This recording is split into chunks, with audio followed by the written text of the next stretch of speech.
पावसामुळे नैसर्गिक आपत्तीमुळे आलेले पूर नसून हे भ्रष्टाचाराचे महापूर आहे. मित्रांनो नमस्कार.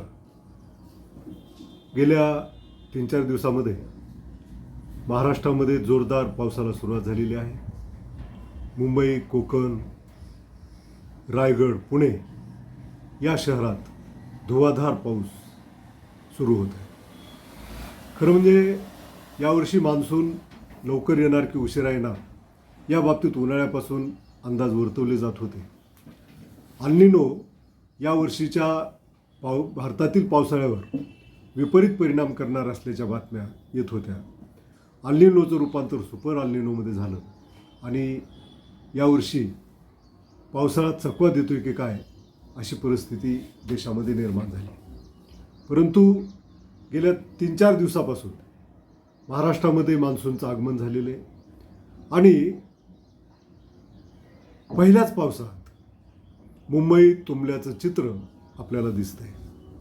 त्याचबरोबर आणखी एक महत्त्वाची बातमी जी समोर येते, 2026 साली उद्घाटन केलेला मिसिंग लिंकचा बोगदा त्या ठिकाणी दरड कोसळून बंद झालेला आहे.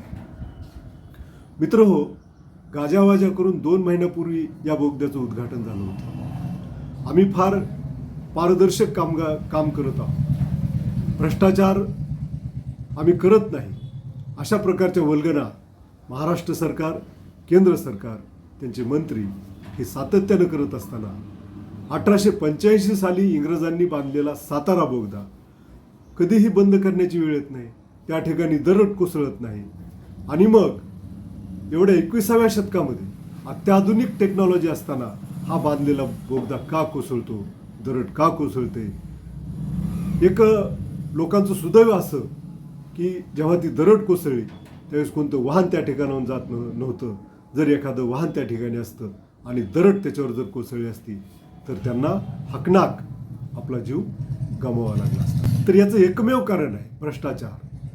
हे जे नद्याला पूर आलेले, रस्त्यावर जे पूर दिसत आहे, रस्त्याला जे खड्डे पडलेले, या पावसामुळं रस्त्यावर जे पूर आलेले आहेत, बोगदे कोसळत आहेत, रस्ते जलमय झालेले आहेत, शहरं जलमय झालेले आहेत, हे पावसामुळं नैसर्गिक आपत्तीमुळे आलेले पूर नसून हे भ्रष्टाचाराचे महापूर आहेत. मित्रहो, वाशिमचे उपनगर अध्यक्ष, त्यांना कॅमेरा चालू हे माहीतच नाही आणि ते मोक्कार गप्पा मारत होते. त्यांना कार्यकर्ता म्हणला भ्रष्टाचार फार वाढलाय, तर ते म्हणले भ्रष्टाचार झालाच पाहिजे. म्हणजे अप्रत्यक्षपणे त्यांनी दिलेली ही कबुली आहे. आज खाजगीकरणाच्या माध्यमातून सगळी कामं सुरू आहेत. टक्केवारीचं स्तोम माजलेलं आहे. जेव्हा तुम्ही एखाद्या गुत्तेदाराशी बोलाल त्यावेळेस तो सांगतो की मी काम दर्जेदार कसं करू, त्याच्या मान्यतेपासून त्याच्या वेगवेगळ्या ज्या प्रक्रिया आहेत त्यासाठी प्रत्येक ठिकाणी टक्केवारी द्यावी लागते आणि टक्केवारी देत देत काम करायचं आणि त्यानंतर बिलं काढण्यासाठी सुद्धा पुन्हा टक्केवारी द्यायची. यामध्ये आपली शासकीय यंत्रणा ही अडकलेली आहे. अगदी खालपासून ते वरपर्यंत टक्केवारी दिल्याशिवाय कामं होत नाहीत आणि म्हणून हा भ्रष्टाचाराचा महापूर आलेला आहे. लोक डोळेझाक करत आहेत. लोकांना चांगलं काय वाईट काय हे कळत नाही. खरं म्हणजे लोकशाहीमध्ये लोक हे देशाचे मालक आहेत, परंतु ते राज्यकर्त्यांना मालक समजून बसले, ते अधिकाऱ्यांना मालक समजून बसले. अधिकाऱ्यांना काय मालक म्हणतात, पुढाऱ्यांना काय मालक म्हणतात. पुढारी हे तुमचे सेवक आहेत, अधिकारी हे सेवक आहेत, परंतु ते मालकाच्या भूमिकेत आहेत. बरं, ते असे मालक आहेत की त्यांना देशाबद्दल येतकिंचितही आपुलकी नाही, देशाबद्दल येतकिंचितही प्रेम नाही. व इंग्रज ह्यांच्यापेक्षा कितीतरी चांगले होते असं म्हणायची वेळ आलेली. कारण इंग्रजांनी बांधलेली इमारती ते जाऊन 75 वर्ष झाली तरी अजूनही त्यांना कुठं धक्का लागलेला नाही. त्यांनी बांधलेले पूल अजूनही पडत नाहीत, परंतु या काळ्या इंग्रजांनी बांधलेले पूल, बांधलेले इमारती म्हणजे पुढं रस्ता तयार होतो आणि मागं तो उधळतो.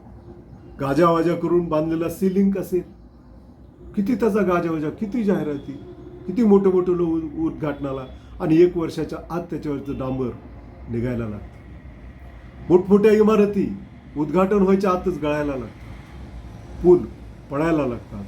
हे काय चाललंय? हा टक्केवारीचा, भ्रष्टाचाराची लागलेली जी कीड आहे त्याचा हा परिणाम आहे.